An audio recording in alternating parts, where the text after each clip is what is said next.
The fresh water of the center is processed inside the earth cellar. Particles are being filtered from the water, and this filter needs to be cleaned from time to time. If the pressure difference over the filter is more than 0.5 bar when the pump is running, or if it's hard to see through the filter, it is time to clean it. Begin by filling a bucket of water from the tap behind the hydrophore.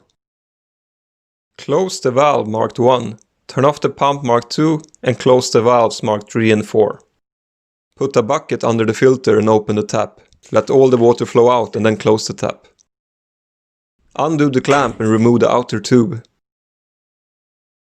Remove the fin, cap and filter from the inner tube and clean all the pieces in the bucket of clean water. Take a new filter and twist it onto the inner tube. Then put the cap and fin back and put it into the outer tube.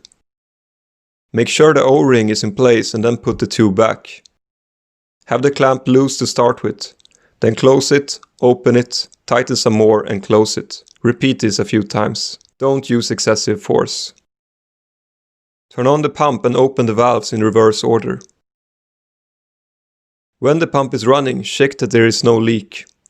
If needed, repeat the procedure and make sure the O-ring is in place and the clamp is properly closed. Finally, clean the old filter and hang it to dry.